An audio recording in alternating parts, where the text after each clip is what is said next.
Without getting into the details of exactly how that happened or how she got it out, let's just say it was a bad situation. And she panicked because, like for many of us, her phone is one of the most used and essential tools in her life. But, on the other hand, she had no idea how to fix it, because it's a completely mysterious black box. So, think about it, what would you do? What do you really understand about how your phone works? What are you willing to test or fix? For most people, the answer is nothing.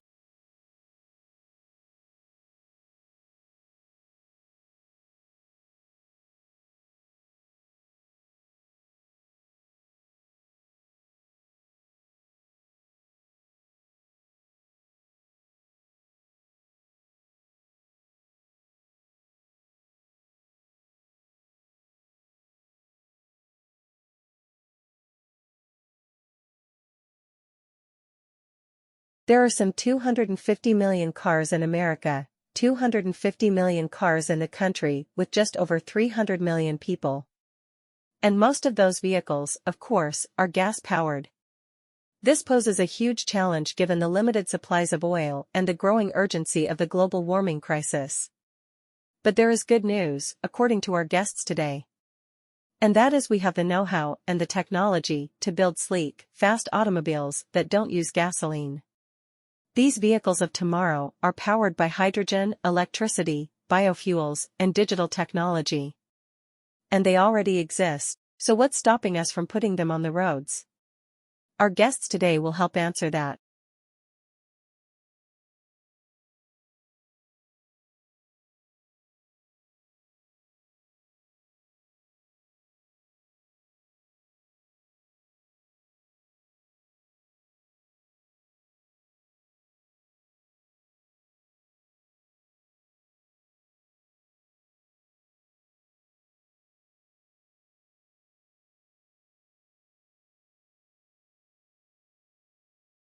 You've heard about SARS, AIDS, and bird flu.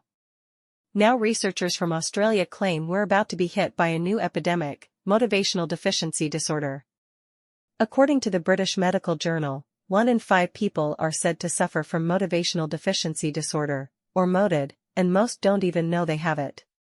Symptoms include being unable to get out of bed in the morning, being trapped on the couch.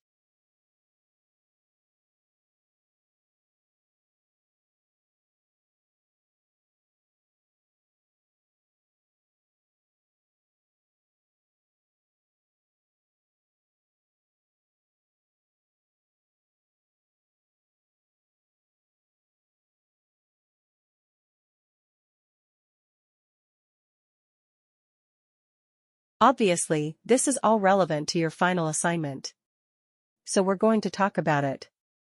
So until today, we've gone through face-to-face interviews as the main sort of part of interviewing the window. Today we're going to have a look at going to use an email and why they work, why they don't necessarily work, and what are the challenges and some of the things that we need to be understanding, when we are completing such interpreters. So let's start with the foreign one. Obviously, there are a few benefits to them, and they are listed there up on that slide. It's obviously less stressful for those of you who might be a little bit anxious about interviewing.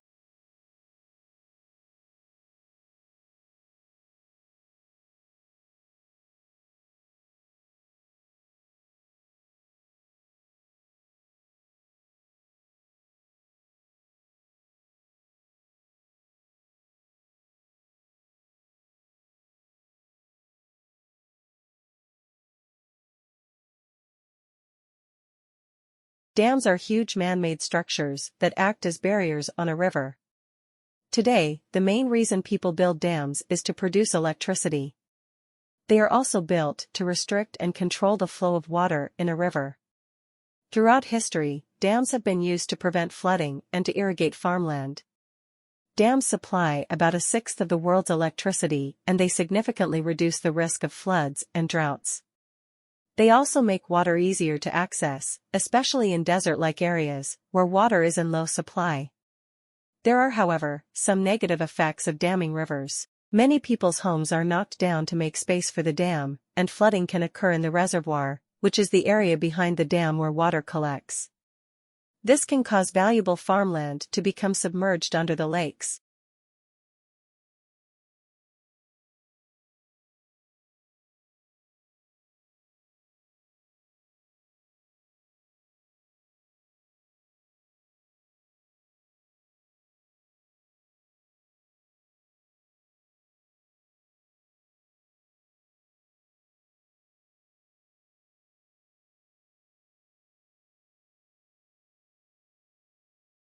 Another way in which the industry exerts pressure on doctors is by offering us a variety of professional services.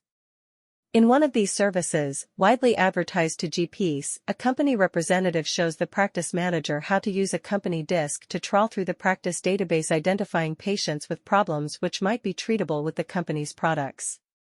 When that has been done, a company-sponsored nurse interviews the selected patients and draws up a management plan for the GP which, if approved by the doctor, attracts a Medicare item number. One of these companies proudly announces that over 65,000 patients were assessed in this way in 2005. What, one may ask, is a pharmaceutical company doing assessing patients? It is surprising that no government or professional body has stepped in to prevent this commercially sponsored program.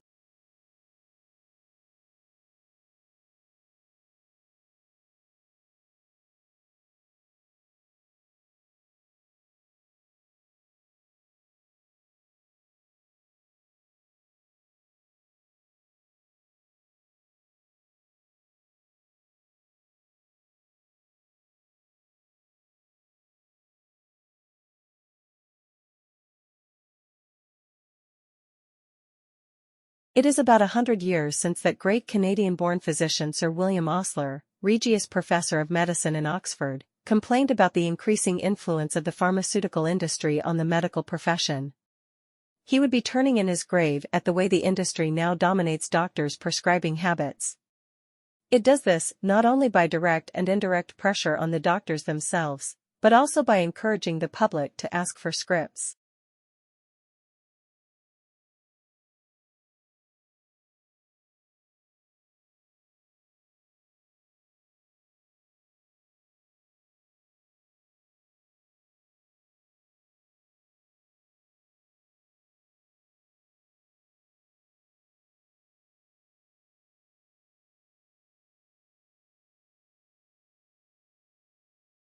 And one particular crop, almond in the US and now in Australia, is transforming the world of beekeeping and of bees. What has happened is that something serendipitous came along that people found out, that doctors found out that almonds are good for you, a confection, but it's good for you. The almond board got a very aggressive promotion going on for almonds. They actually, I just heard recently, send out sales reps to cardiologists at hospitals to promote the heart benefits of almonds. In a very good promotion of almonds, and it's legitimate promotion because they are a healthy food.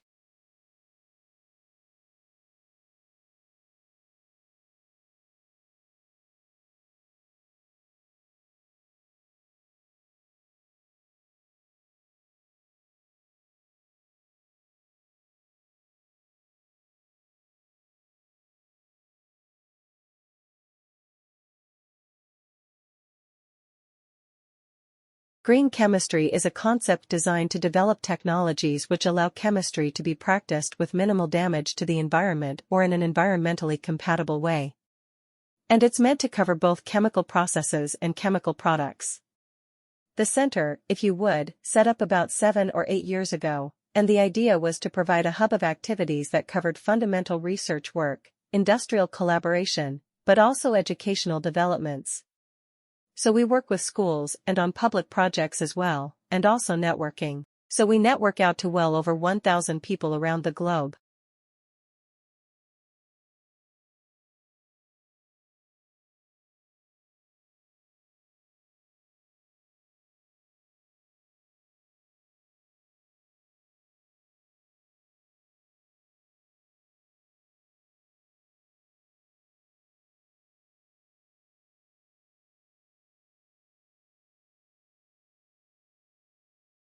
Well, the simple explanation might be that yesterday's sudden drop in share prices pretty much across the board has created what market analysts like to call a buying opportunity.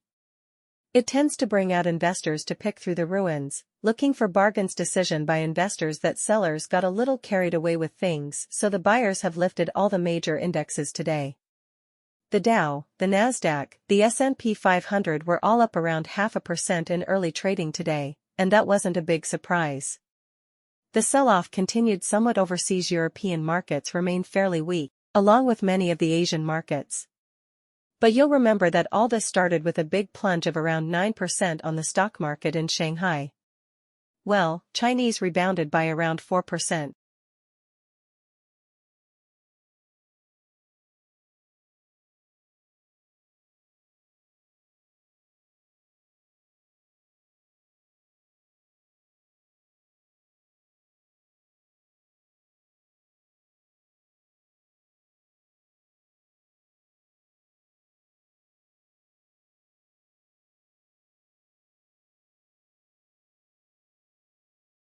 Well, I'm absolutely delighted first of all to have been appointed to this professorship. The role is going to be about public engagement in science. It is about marketing science accessible to as wide an audience as possible. It's about making it easier for our academics here at the University of Birmingham to talk about their research to the general public, and it's not just about a one-way flow of information, it very much is about dialogue.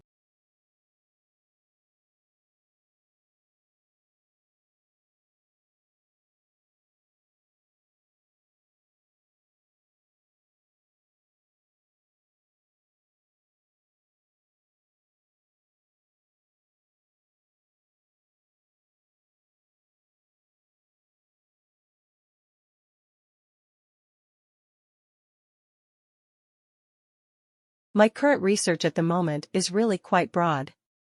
I work at the interface between the arts and humanities, particularly archaeology, but trying to find questions which are difficult to answer unless you start integrating computing and visualization. So really, I work in this boundary between trying to understand cultural questions about the past, but those sorts of questions that you can't address unless you start reconstructing, start modeling and visualizing past landscapes, objects, and movement of people.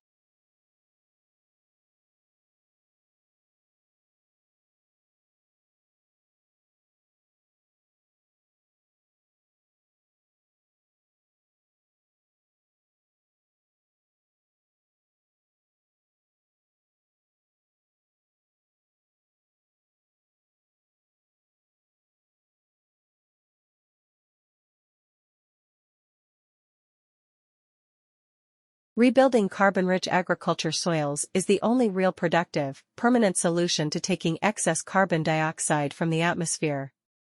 She's frustrated that scientists and politicians don't see the same opportunities she sees. This year, Australia will emit just over 600 million tons of carbon. We can sequester 685 million tons of carbon by increasing soil carbon by 0.5% on only 2% of the farms. If we increased it on all of the farms, we could sequester the whole world's emissions of carbon.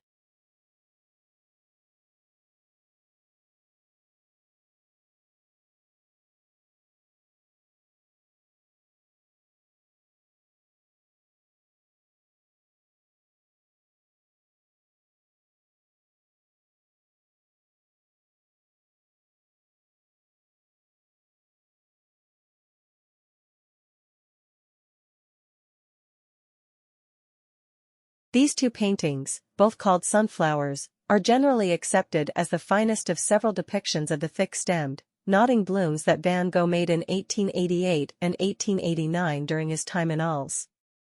The first is now in the collection of the National Gallery in London, and the second is in the Van Gogh Museum in Amsterdam. Van Gogh referred to this work as a repetition of the London painting.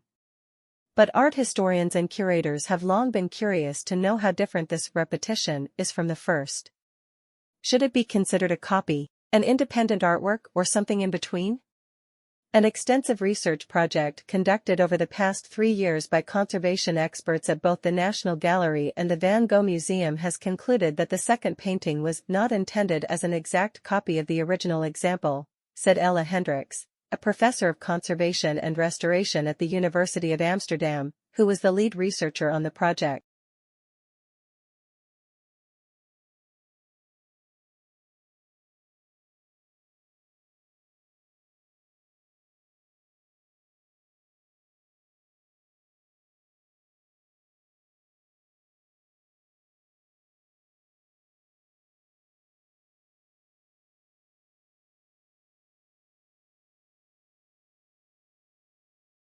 Jack Nicholson, playing the crazed caretaker in The Shining, makes me reach for a blanket. Now a study finds that people we find, well, creepy can actually make us feel colder. The research will be published in the journal Psychological Science. Researchers interviewed 40 college undergraduates. During each interaction, the experimenter was either chummy with the student or very stiff and professional. The investigator also alternated between mimicking students' posture, a signal of rapport, and not doing anything at all. Participants then completed a questionnaire designed to find out how hot or cold they felt. The results showed that the subjects actually felt colder when the investigator acted inappropriately or sent mixed signals. The researchers conjecture that because the brain tries to interpret social cues and purely physical ones simultaneously, people unconsciously associate icy stares and chilly interactions with actual physical coldness. So the next time you have to visit your doctor with the creepy receptionist, bring a sweater.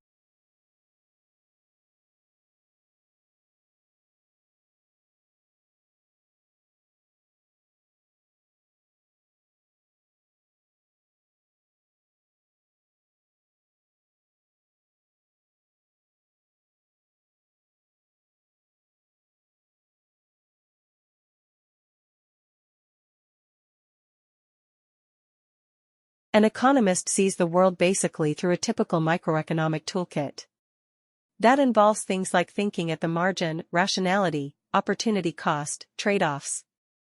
Economists, like any other discipline, rules, and its own way of seeing the world. So basically economics, or economists in general, tend to apply microeconomic concepts like that to explain the way humans behave and to make predictions about the future.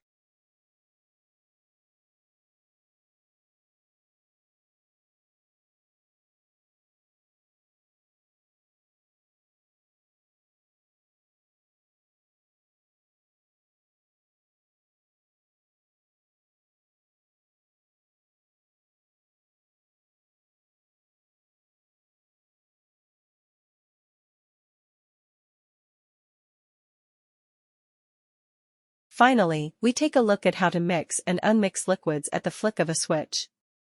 Sandrine tells us more. Oil and water don't usually mix, but the new chemical sensitive to light has been added here to blend them together. When exposed to UV light, the chemical changes its structure and becomes soluble in water. This causes two layers to form with the oil floating on top of the water-chemical combo. This method should be cheaper than the current alternative, which involves using high-energy centrifuges.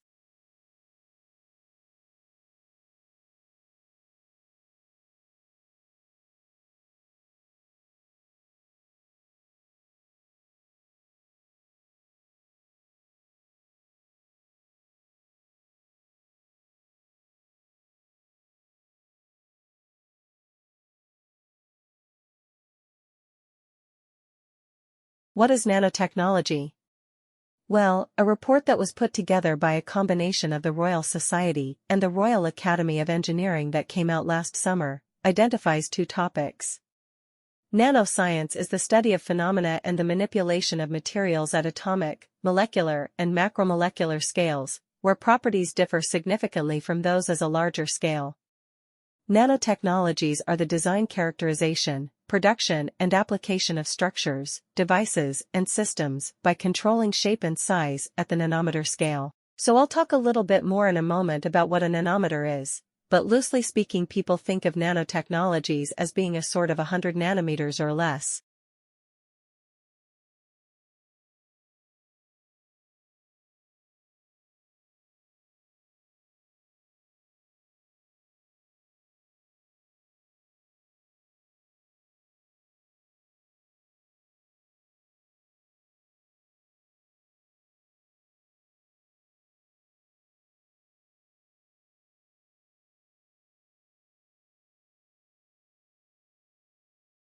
Financial markets swung wildly yesterday in frenzied trading market by further selling of equities and fears about an unraveling of the global carry trade. At the same time, trading in the European credit markets in London was exceptionally heavy as traders frantically reassessed their appetite for risk, prompting wild swings in the prices of the key derivatives.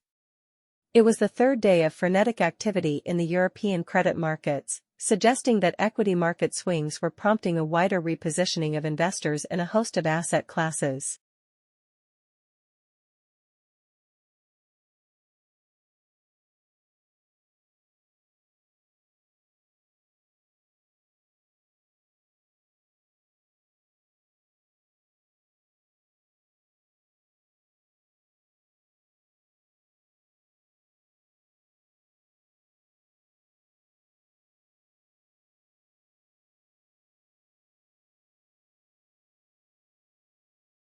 Along the way, we have built unashamedly beautiful buildings, 2 of which have won and been runner-up in the prestigious United Nations World Habitat Award, the first time an Australian building has received that international honour.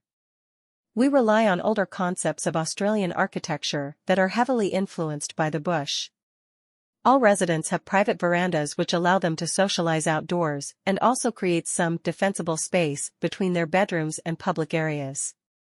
We use a lot of natural or soft materials and build beautiful landscaped gardens.